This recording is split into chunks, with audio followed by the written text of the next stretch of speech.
All right, guys. So today we're going to look at some advanced image editing, right? Using various tools.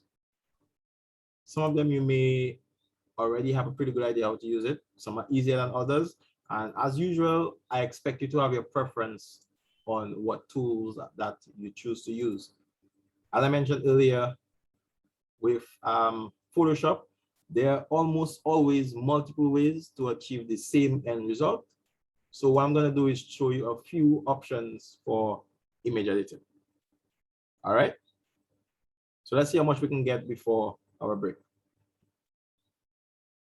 So simple scenario. We have an image like this. Everybody can see the image. We have what looks like a brother and a sister, mother and a son, two people, boyfriend, girlfriend on a beach. All right. Let's suppose due to some circumstance or the other, we wanted to remove one or the other from that image. Do you think that's possible? Yeah, it's possible. Possible? Does anybody have any ideas how we'd go about doing that? No. No? No. I know All it's right. possible, but I just don't know how to do it. Okay, let me give you a few ideas. Now, as usual, what I give you are suggestions and ways that I would go about doing it. If you can find another way in your own practice, that is perfect. All right. So feel free to experiment. But one of the older tools that we have in Photoshop, it's been around since the early days, and I'm sure you guys might dislike it more than the others because it gives you a bit more work to do. But one of the tools that we have for image editing, for that sort of image editing, is called the clone stamp, right? So you guys can find the clone stamp tool by pressing S, the shortcut S on your keyboard. And what you do with the clone stamp is you clone an area of pixels. Everybody understand what it means to clone, right? Yes, sir. Right, to make an exact copy of or a duplicate of. Yeah. So it allows you to clone an area of pixels from one part of the image onto another part. So to give an example, let me just check my settings, current layer flow. I'm going to duplicate my background layer just so I can come back to the original image, right? Set everything to 100. So I'm this young man right here. Going to select the clone stamp and a brush that is just big enough to cover his head, all right? Now, what we do with the clone stamp is I'm gonna press Alt on the keyboard. And when I do that, notice my cursor changes from the brush, the circular brush, to sort of like a target. What do they call it? The crosshairs, sorry. Right? So you can see exactly what is being selected. So press Alt and I click. What that does is it takes a sample of the pixels in that area. Now, as you see, I move the mouse, you see the preview of his head moving along with it, right? Yes, sir. Right. Now, to place the sample on a different part of the image, I simply go to the part of the image I want and click to place the sample. So I just place his head floating over the water. Now, the good thing about the clone stamp is you can actually go ahead and paint with it. So I'm going to use the clone stamp to essentially recreate his twin brother walking along with them on the beach. There we go. Now there are 3 people walking on the beach. You guys understand what happened there? Yeah. Yes? What happened to the rest of you guys? Yes, understand. Yes. Okay. Yes, sir. All right, cool.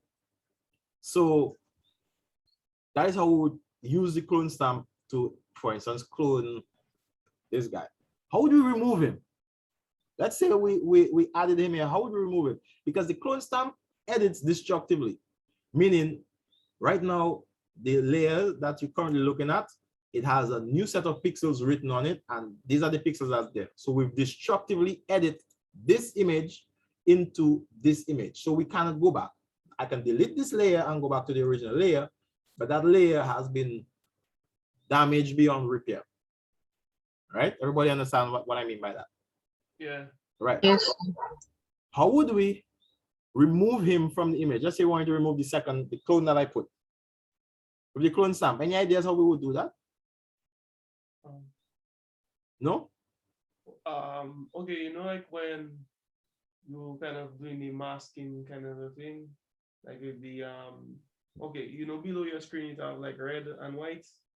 I don't know if you can switch it. You mean for the colors? Oh, Yeah. you're talking about masking it? Okay, now the issue with masking is I just removed the layer at the bottom, right? If I go to mask, so layer mask, and I go to hide selection, right? Here's what's gonna happen. Okay. Yeah. So yeah, it'll mask it. But if you don't have something now, hold on. If I put the original layer behind, back visible, yeah, it looks like it does the job, right? But remember, we're looking at that layer, and that layer isn't fixed. We basically just cut out a piece of it, and now we're looking at it with a big hole in the center. So a mask wouldn't help us there. So let me show you. Let me show you what we would do. We would do the very same thing with the clone stamp. But this time, what we would do is, more carefully, we would attempt to recreate the images that we can imagine that is in the back of the pixels that we want to cover up. So in other words, we see the patterns going across. We have that wave going across here. I'm going to start with the wave because the wave will give me an easy line to measure going across to get it straight, right? So back to my clone stamp tool, select the appropriate layer, and I want to start here. I want to clone this part of the wave, and I want to get it to join up with the part before his head and the part after his head, right? Then I begin to clone. So right now we have the wave built back and his head is cut off. Everybody see that? Yes, sir. Right. Now it's just a matter of slowly going forward and doing the same thing with the different parts of the image. Now this is where your artist skills is really going to come into play because sometimes it's more difficult than others to do that. All right. But pretty much I'm just going through quickly. We would select the pixels that we can imagine would make a good fit for replacing the pixels that we want to cover up. And voila, that was a 2-minute fix. We have him removed. Now, granted, it's not perfect. If we were to compare it with the original, we can still see a little bit of fuzziness where he was, right? But if you were just looking at the original image, you could barely tell that there was anything done to it. And I could have done it better if I tried, but you get the idea. Yes, sir. Everybody understand that? Yes, sir. Okay, let's take it a step further now. Which one do you guys want to remove from this image? The boy or the girl? Boy. The boy? All right, no problem. So tell me how would we go about removing him from that image? Again, we would click, we would find an area of pixels that look like what we expect it would look like if he really wasn't in that picture. So we have a big broad area of flat blue sea right at the front of him here. I'm going to start with that area. We could have started with the waves here and get a line going across, but there's a little bit of deformity here. So I want to start right here. I'm going to start here. Take a sample, meaning I hold the Alt key and click with the clone stamp selected. That samples my image. And now I can clone that sample onto any other part of the image. So I'm just going to clone where I think it would fall. And the good thing about the clone stamp is you have the option to align, right? If it's aligned, the sample area will actually follow your cloning. So you don't have to sample a new area unless if, for instance, we get to a new part and we really need to get a new sample of pixels. So coming down here, if I were to just continue, it would, sorry, I did too much.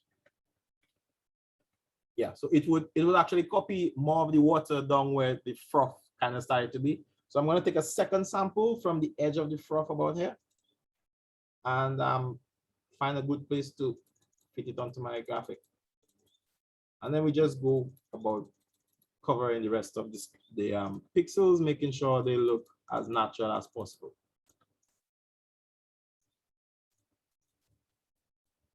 Okay.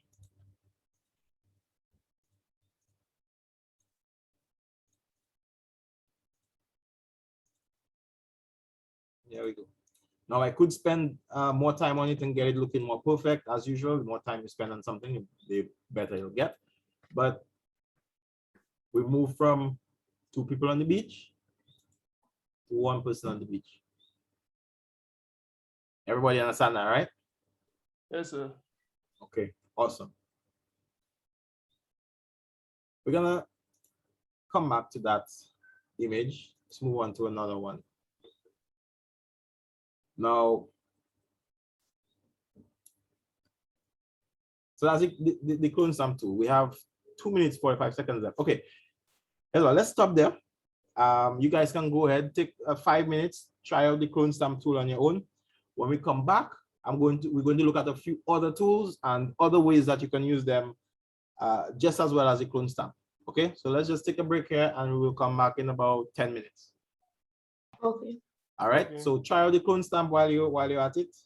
And if you have any issues with it, when we come back, you let me know. All right, guys? Okay, sir. Awesome. I'll see you in a bit.